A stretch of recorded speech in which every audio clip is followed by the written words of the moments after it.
Okay, next up is a quick tutorial on the self-driving autonomous car. I'm just going to go over the code real quick, kind of show what's involved in making this thing run, what it's reading, etc. So the first thing we're going to do is include this servo library, a generic code that's already pre-written to basically use a servo motor with an Arduino. So all of these things that you're seeing here, these are going to be our ultrasonic sensors. So we're going to give them values of constant integers, and we're going to label the pins, which pins they're going to be. We're also going to create some more variables here to do sonar readings. We're also going to set up the motor, the main drive motor and the steering motor for electronic speed control. And then here's just some extra variables we had to create for the electronic speed control. We're going to give values to the steering. These are servo values to tell the servo which direction to turn the wheels. We're going to create some thresholds. These are in centimeters. Thresholds are basically the distance that the ultrasonic sensor is going to read and to where it's going to want to either turn or brake. So that's kind of how you start in designing an Arduino program. You then go into the setup mode, and this is where you designate what pins are going to be inputs, what pins are going to be outputs, etc. Here's a little code here to serial print motor attached so that you know what's going on. The serial monitor is up here. And then this is a function to start the car moving forward. Let's see.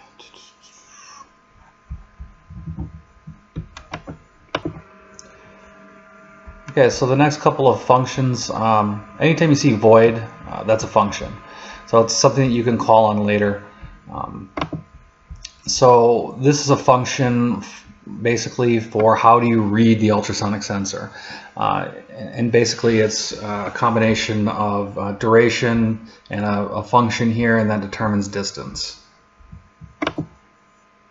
And after that it's going to go through more functions, how to read the left, read the right, front left. So there's 5 different ones it's going to have to read.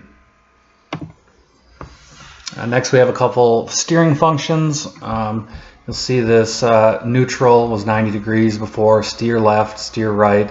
So these are just things that we can make these functions and then we can call on them later.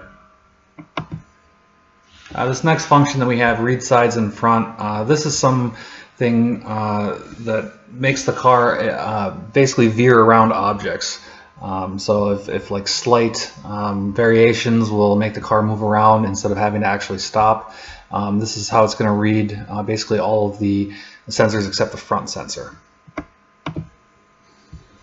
So after the code, after the ultrasonic sensors have detected an object, you can see that they're going to do a bunch of if statements. It's going to do some more measurements, and if a correction is needed, it's going to do a left turn. Otherwise, the motor is going to drive straight, the forward speed function, and a neutral steering, so it'll be straight ahead.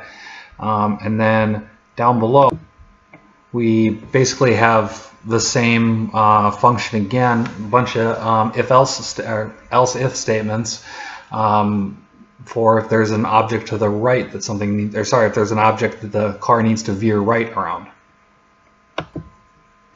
Next we have some else-if statements for if the vehicle gets too close to a wall, and it'll actually reverse, it'll turn the wheels and it'll back up. And finally, the last else-if statement is if it doesn't read anything to the front, left, or right, then neutral steering and forward speed. And those are all of our functions and if-then, else-if statements for this program. And then next up, this is the actual heart of the program here. This is the loop. This is the thing that's going to just keep going until you turn the thing off. First thing in the loop process is it's going to read your analog pin A0, which is the potentiometer, and it's going to ramp the values. It's going to map the values from 0 to 123 to 0 to 500.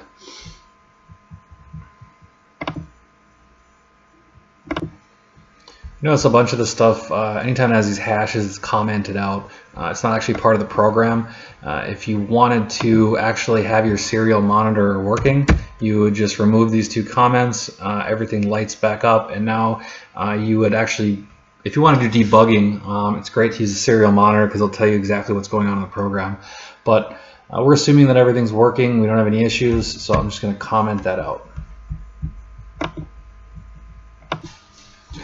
Okay, after we've initialized everything, digital write means you're writing to the output or the input, depending.